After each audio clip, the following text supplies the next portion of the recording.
अवध बिहारी। सबको सादर जय सिया राम। भगवान की कथा के स्मरण के प्रसंग में हम लोग अयोध्या कांड में कैकेयी ने दशरथ जी से अपने दोनों वरदान मांग लिए हैं। दशरथ जी समझा रहे हैं, समझाने का प्रयास करते हैं और कैकेयी से कह रहे हैं कि प्रिया हास रिस परिहरहि मांगु बिचारी विवेक, यही देखो अब नयन भरी भरत राज अभिषेको। दशरथ जी कहते हैं कि हे प्रिया, क्रोध छोड़ दो, विचार करके कहो जिससे मैं अपने प्रिय पुत्र भरत का राज्याभिषेक देख सकूं। प्रिया हास रिस, क्रोध और हंसी दोनों छोड़ दो। मांगू बिचारी विवेक, और विवेक पूर्ण मांग करो, जिससे जही देखो अब नयन भरी, जिससे मैं अपने नेत्रों से भरत राज अभिषेक, भरत जी का राज्याभिषेक देखूं। दशरथ जी आगे कहते हैं, जिय मीन बरु बारू बिहीना, मछली चाहे जल के बिना रह सके, मणि बिनु फनिक जिय दुखो दीना, चाहे मणि के बिना सर्प रह ले, दीनता पूर्वक जीवन यापन कर ले। कहूँ सुभाउन छल मन माही, हे प्रिया, मैं अपना स्वभाव बिना छल के तुमसे बता रहा हूँ कि जीवन मोरो रामो बिनु नाही, मेरा जीवन राम के बिना नहीं है। चाहे मछली बिना पानी के जिंदा रह जाए, चाहे सर्प अपनी मणि के बिना दीनता पूर्वक जीवन व्यतीत कर ले, लेकिन हे प्रिया, मैं बिना किसी बनावट के कह रहा हूँ, राम के बिना मेरा कोई जीवन नहीं है। इसलिए समुझ देखु जिय प्रिया प्रवीणा, जीवन राम दरस आधीना। इसलिए हे प्रिय, तुम्हें समझ लो, मेरा जीवन राम जी के अधीन है, राम दर्शन के अधीन है। सुन मृदु बचन कुमति अति जरई, दशरथ जी के मधुर वचनों को सुन के, लेकिन कैकेयी जिसे कुबुद्धि इस समय सवार है, क्रोधित हो जाती है। मनहु अनल आहुति घृत पड़ई, मैं ऐसा लगता है जैसे अग्नि में किसी ने घी डाल दिया हो।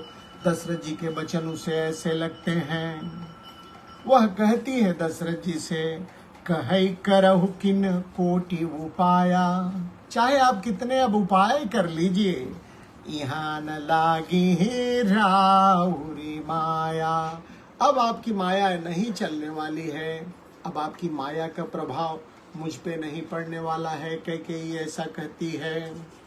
देहु के लेहु अजसि करि नाही, देहु दे, जो मैंने मांगा है या तो उसे दे दीजिए, देहु जो मांगा उसे दीजिए, अन्यथा लेहु अजस करि नाही, अन्यथा अपयश के भागी बनिए। मोहिन बहुत प्रपंच सुहाई, मुझे बहुत प्रपंच नहीं अच्छा लगता है, या तो जो मैं मांगी हूं उसे आप दे दीजिए, अन्यथा अपयश लीजिए। राम साधु तुम साधु सयाने, जब आप कुसंग में पढ़ते हैं तो जिसके लिए आप अच्छा सर्वोत्तम बातें बोलते हैं, वही कैसे आपके लिए विपरीत हो जाता है। कैकेयी कहते हैं कि राम साधु तुम साधु सयाने, राम जी साधु हैं, अब आप सयाने साधु हो। राम मातु भले है सबे पहचाने, राम जी साधु हैं, आप सयाने साधु हैं, राम जी की माता भी अच्छी है, मैंने सबको पहचान लिया है। जस को सिला मोर भलता का, कौशल्या ने जैसे मेरा हित करना चाहा था, जैसे मेरा हित करने की सोची थी, तस फल उन्हीं देऊ खरी साका, जैसा कौशल्या मेरा हित करना चाहती थी, मैं उसे वैसा ही फल दूंगी। होत प्रातु मुनि वे सुधरी, सवेरा होते ही मुनियों जैसा वेश धारण करके जौन राम बन जाए। राम जी अगर बन नहीं जाते हैं तब क्या होगा? मोर मरनु, मेरी मृत्यु, मैं आत्महत्या करूंगी। मोर मरनु राउर अजसो, आपको अपयस नृपु समझिया मन माए। राजा ऐसा आप समझ लीजिए, अगर सवेरा होते ही राम जो है मुनि वेश धारण करके वन को नहीं जाते हैं तो मेरा मरण और आप यपेश के भागी बनेंगे। अस कही कुटिल भई उठ ठाड़ी, मानहु रोस तरंगिनी बाढ़ी। ऐसा कह के उठ खड़ी होती है, ऐसा लगता है जैसे क्रोध की नदी उमड़ पड़ी हो। पाप पहाड़ प्रगट भई सोई, भरी क्रोध जल जाई न जोई। गोस्वामी जी ने लिखा कि ऐसा लगता है कि जैसे वह नदी पाप रूपी पहाड़ से प्रकट हुई हो और क्रोध रूपी जल उसमें भरा हो। दोबर कुल कठिन हठ धारा, कैकेयी ने जो वरदान मांगे हैं, दोनों वरदान उसके नदी के दो किनारे समान हैं। भंवर कुबरी बचन प्रचारा, और जो मंथरा के जो प्रेरणा है, मंथरा की जो शिक्षा है, सिखाव है, वह उस नदी के बीच की भंवर है, धारा है। ढाहत भूप रूप तरु मूला, चली विपति बाहरी दे अनुकूला। और वह धारा जो है, मंथरा की सिखाई हुई जो जल धारा है, वो दशरथ रूपी किनारे पे खड़े वृक्ष को मानो ढाना चाहती है और ढाती हुई विपत्ति रूपी समुद्र की ओर चल बसी है। समुद्र का अर्थ क्या है? अयोध्या में विपत्ति आने वाली है। लखी नरेश बात फुर साची, तिह विस्मी चुसी पर नाची। दशरथ जी समझ जाते हैं कि सच्ची बात है, उन्हें अपनी मृत्यु दिखाई देती है।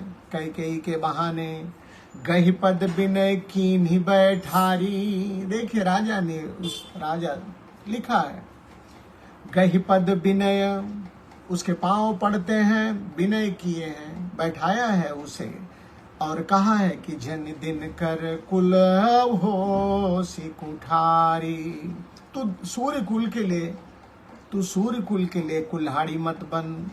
मांग माथ अब ही देऊं तो ही, तू मेरा सिर मांग ले, मैं अभी दे दूंगा। राम बिरह जनी मारसी मोही, मेरा सिर मांग ले, मैं तुरंत दे दूंगा, लेकिन राम के विरह में मुझे मत मारो। राखु राम कहूँ जेहि तेहि भांति, राम जी को जैसे बन पड़े रख लो, उनको बन न जाने दो। नाहित जरी ही जन्म भरी छाती, राम जी को बन जाने से रोक लो, नहीं तो आजीवन जलन में रहोगी, क्रोध आजीवन पश्चाताप करोगी। नाहित जरी ही जन्म भरी छाती, देखी व्याधि साध नृप पर धरनी धुनि माथ।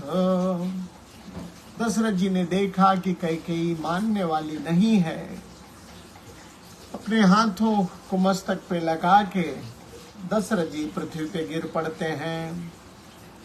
कहत परम आरत बचन, राम राम रघुनाथ। दशरथ जी ने देखा कैकेयी मानेगी नहीं, ऐसा राम राम कहते हुए तब दशरथ जी पृथ्वी पे पड़ जाते हैं। व्याकुल राव शिथिल सब गाता, करन कल्प तरु मनहु निपाता।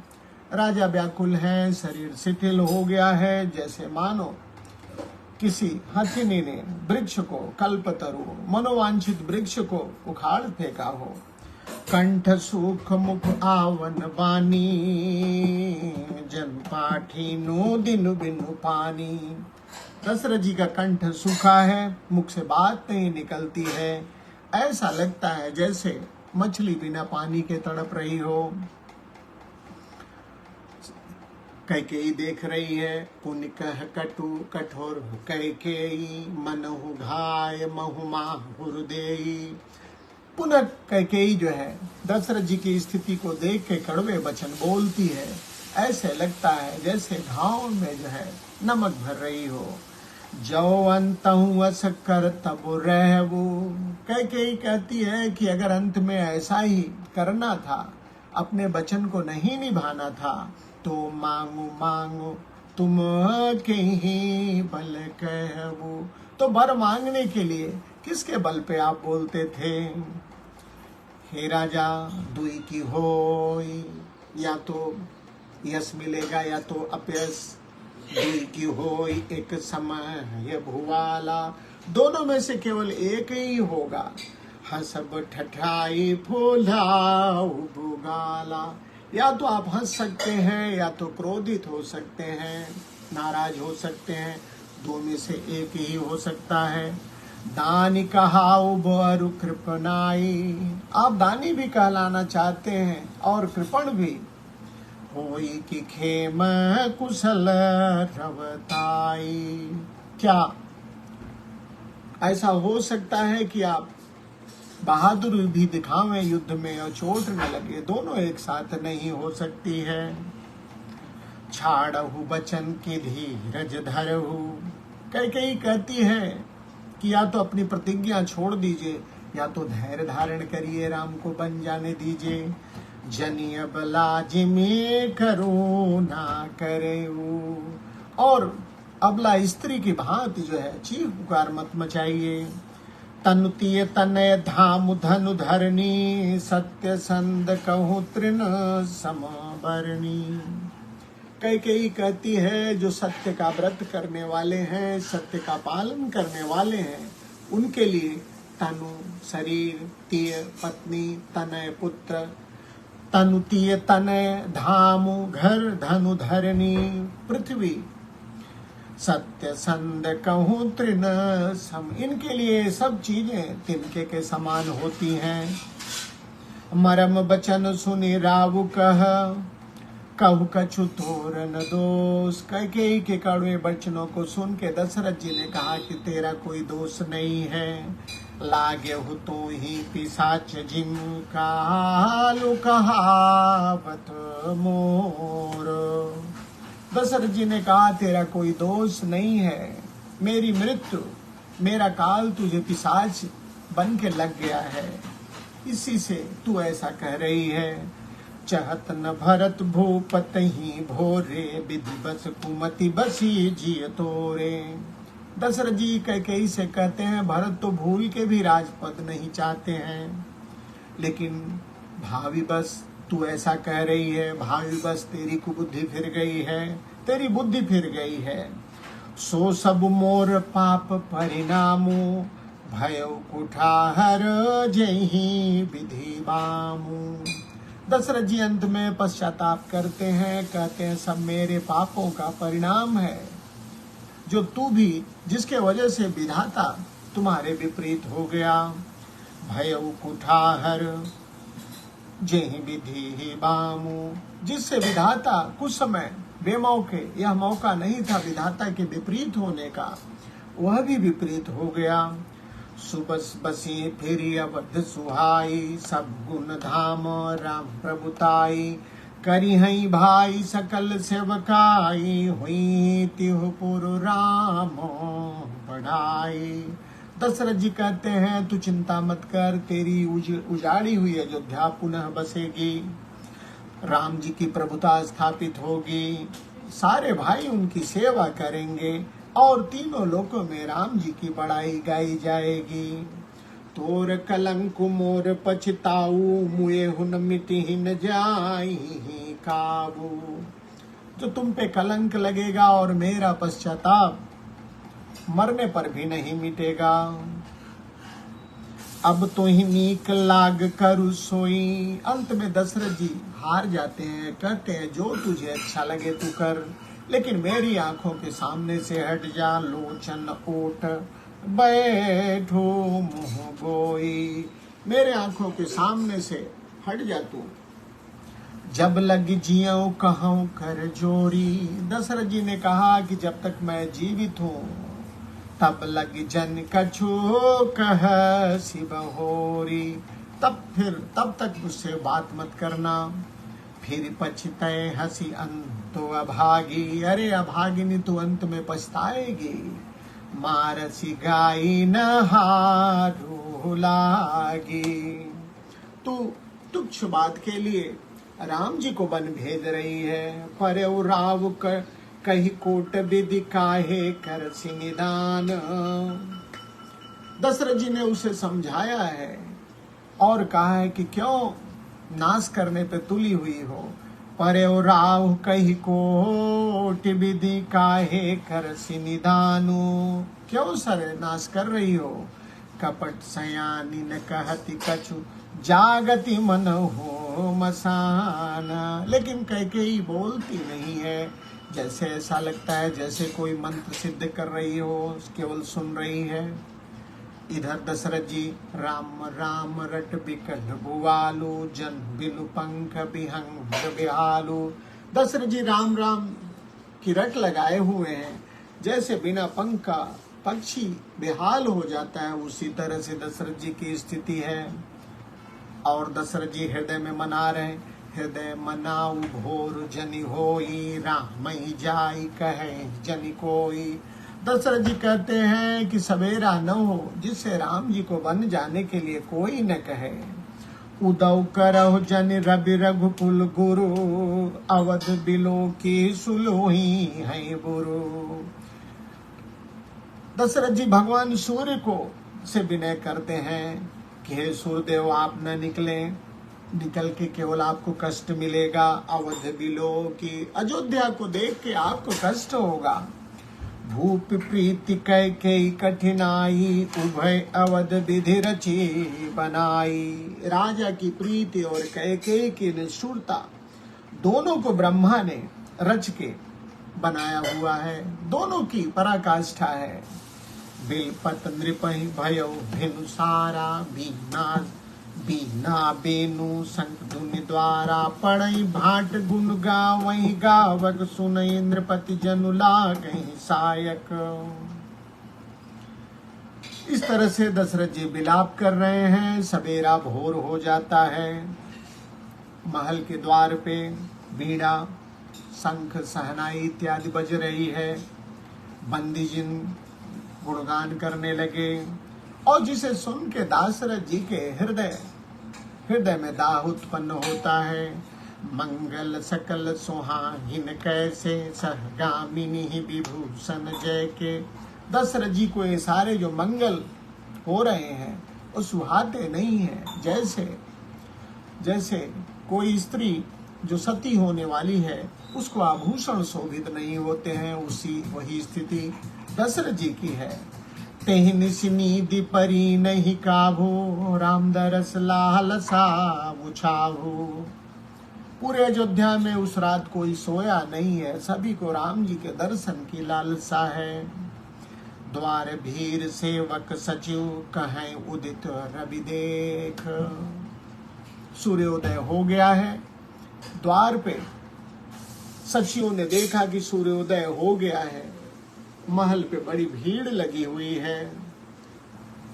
सूर्योदय होने के बावजूद भी जागे अजहुन अवधपति, आज अभी तक दशरथ अयोध्या नरेश क्यों नहीं जगे। कारणु कवनु विशेषी, क्या कोई विशेष कारण है जिस कारण से अभी तक अयोध्या नरेश जगे नहीं है। ऐसा जो सेवक हैं, जो मंत्री हैं, ऐसा सोचते हैं।